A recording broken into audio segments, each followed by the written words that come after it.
বিসমিল্লাহির রহমানির রহিম। আলহামদুলিল্লাহি রাব্বিল আলামিন। আসসালাতু ওয়াসসালামু আলা সাইয়্যিদিল আমবিয়াই ওয়াল মুরসালিন ওয়া আলা আলিহি ওয়া সাহবিহি আজমাইন। আসসালামু আলাইকুম। কোরআন শরীফ নাজিল হয়েছে পবিত্র রাসূল সাল্লাল্লাহু আলাইহি সাল্লামের পবিত্র কলবের মধ্যে, ব্রেনের মধ্যে নাজিল হয়নি। ওনার পবিত্র কলব আল্লাহর আদেশক্রমে জিবরিল আমিন পবিত্র করে ওটাকে ওয়াশ করে, জমজমের পানি দিয়ে ওয়াশ করে এর মধ্যে ঈমান এবং হিকমত এনে ঢেলে দিয়েছিলেন। তো ঈমান এবং আধ্যাত্মিক জ্ঞান মানে হিকমত এবং কোরআন সবকিছু রাসূলুল্লাহ সাল্লাল্লাহু আলাইহি সাল্লাম কালবেই পেয়েছিলেন। এই যে এখানে আছে যে আলা কালবিকা, কালবে কোরআন নাজিল হচ্ছে কোথায়? কলবে। আর এটা হচ্ছে যে কোরআন কলবে নাজিল হলে কি রকম হতো, এর একটা উদাহরণ আল্লাহ রাব্বুল আলামিন দিয়েছেন যে আমি যদি কোরআন পাহাড়ের উপরে নাজিল করতাম তবে তুমি দেখতে পাহাড় গলে বিনীত হয়ে, মানে কি একদম গলে বিগলিত হয়ে, একদম কাচুমাচু হয়ে, হ্যাঁ, বিগলিত হয়ে আল্লাহর ভয়ে বিদীর্ণ হয়ে যেত, বিস্ফোরণ হয়ে যেত। তাহলে রাসূলুল্লাহ সাল্লাল্লাহু আলাইহি সাল্লামের কালবে যখন কোরআন নাজিল হতো, নিশ্চয়ই ওনার এরকম তীব্র কোনো ফিলিংস হতো। আমরা তো খুব দুর্বল ইমানদার, আমরা কোরআন পড়লে কোরআন কলবে কেমনই বা লাগবে। তো এটা এই জিনিসটা ব্যাখ্যা করার জন্য এই ব্যাখ্যাটা আসছে, কোরআন নাজিল হয়েছে কালবে। তো এই ভয়াবহ তেজস্ক্রিয় কোরআনকে আল্লাহ আসমান, পৃথিবী আহ, এবং হচ্ছে পর্বতমালা এগুলোর উপরে পেশ করতে চেয়েছিলেন, কিন্তু তারা একে বহন করতে অস্বীকৃতি জানালো, মানে এরা ভীত হয়ে গেল, পারবে না। মানুষ তা বহন করলো, নিশ্চয়ই সে জালেম বা অজ্ঞ। মানুষ বহন করেছে, যে বহন করা সে বহন করেছে, কিন্তু যারা বহন করে নাই, যারা কোরআনকে বুঝে না, তাদেরকে বলা হয়েছে যে নিশ্চয়ই তারা অজ্ঞ। কোরআন যদি এমন হতো যার সাথে পাহাড় চলমান হয়, তো নিশ্চয়ই কোরআন এর শক্তি আছে, যে কোরআনের শক্তি আছে। আপনি যদি কোরআন সেরকম আয়ত্তে আনতে পারেন, আপনার কথায় পাহাড় চলমান হবে, জমিন খণ্ডিত হয়ে যাবে, মৃতরা কথা বলবে। এগুলো হচ্ছে বাস্তবতা।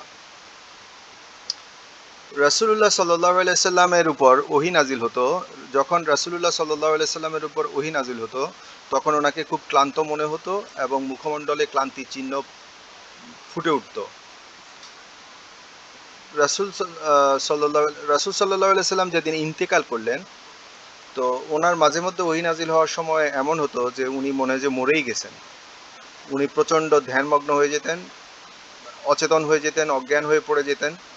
তো রাসূল সাল্লাল্লাহু আলাইহি সাল্লামের ইন্তেকালের সময় সাহাবীরা বলতে লাগলেন যে রাসূলুল্লাহ সাল্লাল্লাহু আলাইহি সাল্লাম ইন্তেকাল করেন নাই, বরং ওহী নাজিল হওয়ার সময় ওনার যে অবস্থা, এটা তো সেটাই। আপনারা নিশ্চয়ই এই আয়াতের মর্মার্থ বোঝা শুরু করেছেন যে যদি কোরআন পাহাড়ের উপরে নাজিল হতো, পাহাড় গলে আল্লাহর ভয়ে বিস্ফোরিত হয়ে যেত। এই যে এখানে আছে এটা। তারপরে হচ্ছে আপনার আহ, এই যে এখানে আছে যে আল্লাহ আসমানবাসীদের উপরে কোনো, আসমানে তো সব ফেরেশতা, আসমানবাসীদের উপরে যখন কোনো ইয়ে করেন, ওহী নাজিল করেন, তখন সব সব ফেরেশতা বেহুশ হয়ে যায়। এই যে বেহুশ হয়ে যায়, তো সব ফেরেশতা বেহুশ হয়ে যায়। ওহীর যথেষ্ট ওজন আছে। এখানে রিয়াদুস সলিহিন গ্রন্থের মধ্যে একটা হাদিস, এটা শামাইলে তিরমিজির মধ্যেও আছে, আবু দাউদেও আছে, আহমদেও আছে।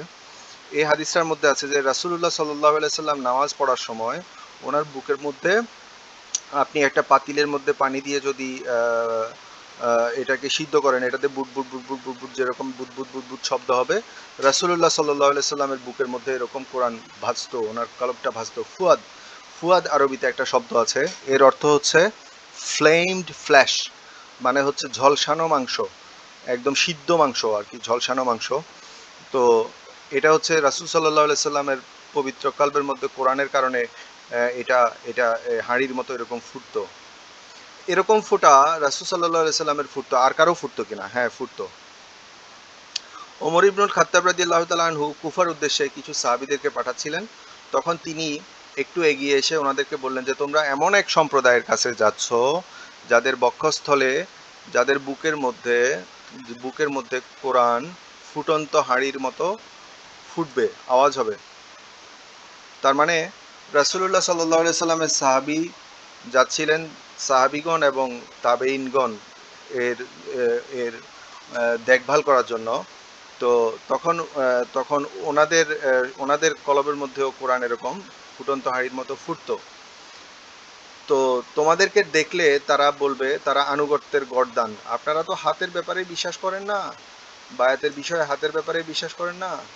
অনেকে আছে যে হাত দিয়ে বায়াত করা এটাই পছন্দ করে না, আর এখানে বলা হচ্ছে যে আনুগত্যের গর্দান এগিয়ে দিবে, বলবে মোহাম্মদ সাল্লাল্লাহু আলাইহি সাল্লামের সাহাবীগণ এসেছেন। এখন এখানে আরেকটা দেখেন যে রাসূলুল্লাহ সাল্লাল্লাহু আলাইহি সাল্লামের উপরে কোরআন নাজিল হওয়ার শুরুর দিকে যখন জিবরিল ফেরেশতা ওনাকে জোরে চাপ দিলেন, তো ওনার অত্যন্ত কষ্ট হলো। এটা যার কাছে ফায়েজ আছে, ফায়েজ বিষয়টাও একটা বর্ণনার বিষয়, আমি পরে এক সময় বলবো। তো কোরআনের এই উত্তপ্ত ফায়েজের কারণে ওনার অত্যন্ত কষ্ট হলো, প্রথমবার, দ্বিতীয়বার, তৃতীয়বার অত্যন্ত কষ্ট হলো। তারপরে ওনার উপরে কোরআন শরীফ নাজিল হলো। রাসূলুল্লাহ সাল্লাল্লাহু আলাইহি সাল্লাম আপনার বলেছেন যে ওনার কাছে ৩ ধরনের ওহী আসে। প্রথমটা হচ্ছে ঘন্টা ধ্বনির ন্যায়, ডং ডং ডং ডং করে, এটা সবচেয়ে কষ্টদায়ক। আর মাঝে মধ্যে ফেরেশতা মানুষের আকৃতিতে এসে উনি বলেন, মুখস্থ করে ফেলি, এটা কলবের মধ্যে ঢুকে যায়। আর আয়েশা সিদ্দিকা রাদিয়াল্লাহু তাআলা আনহা বলেছেন যে ওহী প্রচণ্ড শীতের দিনে ওহী নাজিলরত অবস্থায় রাসূলুল্লাহ সাল্লাল্লাহু আলাইহি সাল্লামকে উনি দেখেছেন, ওনার ঘাম ঝরে পড়তো। এখানে আছে যে প্রথম ওহী নাজিল হওয়ার পর কিছুদিন ওহী নাজিল বন্ধ ছিল। তো এই বন্ধ থাকা অবস্থায় রাসূলুল্লাহ সাল্লাল্লাহু আলাইহি সাল্লাম পাহাড়ের উপরে চলে যেতেন প্রায় সময়। তো তখন উনি হঠাৎ করে ওনাকে কে যেন ডাকলো, উনি কাউকে দেখলেন না, আবার ডাকলো, তখন উনি দেখেন যে আকাশের মধ্যে একটা কুরসি, একটা চেয়ার, একটা আসনের মধ্যে জিবরিল ফেরেশতা উপবিষ্ট বসে আছেন। তখন এই জিবরিল ফেরেশতার থেকে যে আধ্যাত্মিক সাকিনা, আধ্যাত্মিকতা ছড়িয়ে পড়েছিল, এর কারণে ওনার প্রবল কম্পন শুরু হলো। এখানে দেখেন যে বিগলিত হওয়া, বিগলিত হওয়া শব্দটা প্রথমে আমি বলেছিলাম যে পাহাড়ের উপরে যদি নাজিল হতো, পাহাড় বিগলিত হয়ে আল্লাহর ভয়ে বিদীর্ণ হয়ে যেত। কোরআন শরীফ দিয়ে একই রকমভাবে কোরআন শরীফ যে পড়বে তার হৃদয় আস্তে আস্তে গলবে, এই গলাটা অনুভব হবে, চোখ দিয়ে পানি পড়বে, সে ইমোশনাল হয়ে পড়বে। এই যে নতমস্তকে ভূমিতে লুটিয়ে পড়ে এবং বিনয় আরো বৃদ্ধি পায় কোরআন শরীফ পড়লে। এই যে নবীদের কথা বলা আছে যে সমস্ত নবীগণের কলবের মধ্যেই আহ, কারো ক্ষেত্রে কিতাব নাজিল হয়েছে, কারো ক্ষেত্রে সহিফা নাজিল হয়েছে, কারো কারো ক্ষেত্রে অন্যান্য ওহির মাধ্যমে আল্লাহ রাব্বুল আলামিন যোগাযোগ করতেন। তো উনি আল্লাহ রাব্বুল আলামিন নবীদেরকে সার্টিফাই করতেছে, ওখানে যে আগে যে ছিল তারা জালেম, যে তারা আমি আবার যাচ্ছি হাদিস আয়াতটাতে, এটা 12 নম্বর পৃষ্ঠা, হ্যাঁ আবার যাচ্ছি। নিশ্চয়ই সে জালেম এবং অজ্ঞ, আসলে যে বোঝে না তার জন্য এটা জালেম এবং অজ্ঞ হওয়ার মতো একটা বিষয়। তো তারা নবীগণের মধ্য থেকে যাদেরকে আল্লাহ নিয়ামত দান করেছেন, মানে নবুয়ত দান করেছেন, এরা আদমের বংশধর, যাদেরকে আমি নূহের নৌকায় চড়িয়েছিলাম তাদের বংশধর, ইব্রাহিম ইসরায়েলের বংশধর, যাদেরকে আমি পথ প্রদর্শন করেছি, মনোনীত করেছি, তাদের বংশোদ্ভূত সমস্ত নবীগণের কথাই বলা হচ্ছে। তাদের কাছে যখন দয়াময় আল্লাহর আয়াতসমূহ পাঠ করা হতো তখন তারা সেজদায় লুটিয়ে পড়তো, ক্রন্দন করতো, মানে বিনয় ভাবটা বেড়ে যেত।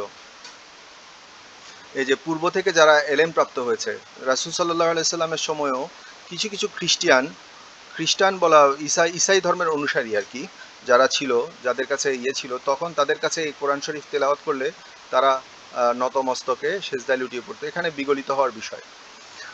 সুলতানুল আসগর নামে একটা একটা আছে, একটা স্টেজ আছে সুফিবাদে, এটা কোরআন দিয়ে হাসিল করা হয়, হ্যাঁ। সুম্মা তালিনু সুম্মা সুম্মা তালিনু সুম্মা তালিনু খুলুদুহুম ওয়া কুলুবুহুম ইলা যিকরিল্লাহ। কোরআন শরীফ যখন কেউ তেলাওয়াত করে তখন তার শরীরটা রোমাঞ্চিত হয় এবং সমস্ত শরীর এবং অন্তর বিনম্র হয়ে আল্লাহকে ডাকতে থাকে। এটা কোরআন শরীফ পড়ার একটা স্টেজ। তো এখন আরেকটা আছে যে কোরআন নিয়ে মোরাকাবা করতে গেলে অ্যাক্টিভ একটা কলব লাগবে। যার যে কলবি আকিদার বিপক্ষে বা কলব বিশ্বাস করে না, বা কলব আছে কি কোথায় আছে এতে জানার প্রশ্ন নাই, এটা খোলার প্রশ্ন নাই, তার ক্ষেত্রে বিষয়টা ভিন্ন। কিন্তু যে কলবি আকিদার লোক, সেই একমাত্র কোরআন নিয়ে মোরাকাবা করতে পারবে, ধ্যান করতে পারবে, চোখ বন্ধ করে মোরাকাবা করতে পারবে। দেখেন, ওয়াল্লাযী আনজালা সাকিনাতা ফি কুলুবিল মুমিনিন লিয়াজদাদু ঈমানাম মা ঈমানিহিম।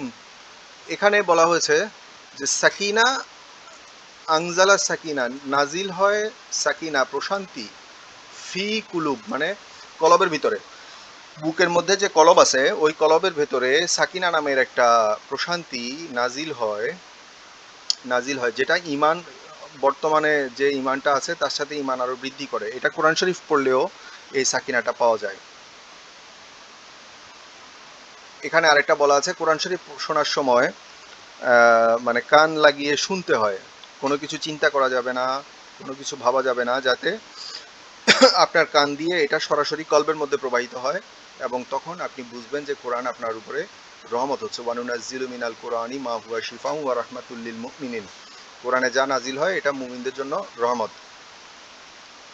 এখন এই যে যখন যখন কোনো সম্প্রদায় আল্লাহর ঘরসমূহের কোনো একটিতে সমবেত হয়ে আল্লাহর কিতাব তেলাওয়াত করে এবং পরস্পরে পর্যালোচনায় তাফসির বা এটার বিস্তারিত বর্ণনা নিয়ে কাজকর্মে ব্যস্ত থাকে, তখন তাদের উপরে কি নাজিল হয়? প্রশান্তি। এই যে সাকিনা, দেখেছেন কি নাজিল হয়? সাকিনা নাজিল হয়, সাকিনা নাজিল হয়। এক সাহাবি, ওনার নাম হচ্ছে ইবনু আজেব রাদিয়াল্লাহু তাআলা আনহু বর্ণিত এক সাহাবি উসাইদ ইবনে হুজায়ব সূরা কাহফ তেলাওয়াত করার সময় রাত্রিবেলা ওনার ঘোড়া লাফালাফি করতে শুরু করলো, একখণ্ড মেঘ এসে তাকে ঢেকে ফেললো। এই ঘটনাটা রাসূল সাল্লাল্লাহু আলাইহি সাল্লামকে বলার পরে উনি বললেন যে এটা সাকিনা বা ফায়েজ, যেটা কোরআন পড়ার কারণে যেটা নাজিল হয়েছিল। তো এগুলো হচ্ছে কোরআনের একটা বর্ণনা। এগুলো এগুলো কোরআনের একটা বর্ণনা। রাসূল সাল্লাল্লাহু আলাইহি সাল্লাম, আমি আরেকটা জিনিস দেখাই আপনাদেরকে।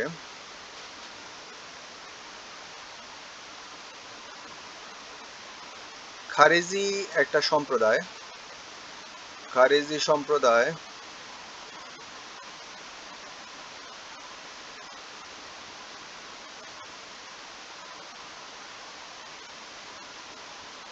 এই যে দেখেন, এমন একটা সম্প্রদায় যাদের সালাত, তারা নামাজ পড়বে খুব সুন্দর করে, তোমাদের সালাতের তুলনায় উত্তম হবে, যাদের রোজা তোমাদের রোজার তুলনায় উত্তম হবে, তাদের আমলের তুলনায় তোমাদের আমলকে তুচ্ছ মনে করবে। মানে তারা এবাদত করবে খুব সুন্দর করে, তারা কোরআনও পাঠ করবে, কিন্তু কোরআন তাদের কণ্ঠনালীর নিচে প্রবেশ করবে না। কণ্ঠনালীর নিচে প্রবেশ করবে না মানে কোথায় প্রবেশ করবে না? কালবে প্রবেশ করবে না। বুকের ভিতরে যে কাল্ব, ওই কালবে প্রবেশ করবে না কোরআন। এরা দিন থেকে এমন ভাবে বেরিয়ে যাবে যেমন করে নিক্ষিপ্ত তীর ধনুক থেকে বের হয়ে যায়। আপনি একটা তীর লাগায় ছেড়ে দেন, ওটা ধনুক থেকে বের হয়ে গেল, ওরাও ইসলাম থেকে বের হয়ে গেল। এখন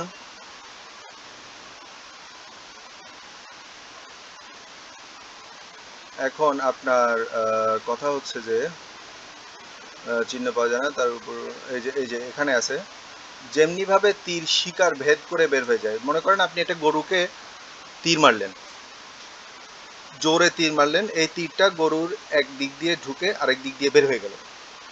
এখন আপনি আবার তীরটা পরীক্ষা করলেন, দেখলেন যে তীরের মধ্যে কোনো দাগ নাই, কোনো রক্ত নাই, কোনো গোবর নাই, কোনো মাংস নাই, কিচ্ছু লাগানো নাই। তো ওরা খুব সুন্দর সুন্দর এবাদত করবে, কিন্তু তাদের এবাদতগুলো আল্লাহর কাছে গ্রহণযোগ্য হবে না, এবং তারা ইসলাম থেকে খারেজ হয়ে যাবে। এবং এবং আপনি দেখে কোনো মতেই বুঝতে পারবেন না যে তারা মুসলমান থেকে বের হয়ে গেছে। ওয়ামা সদাকাল্লাহুল মাওলানা আল আজিম।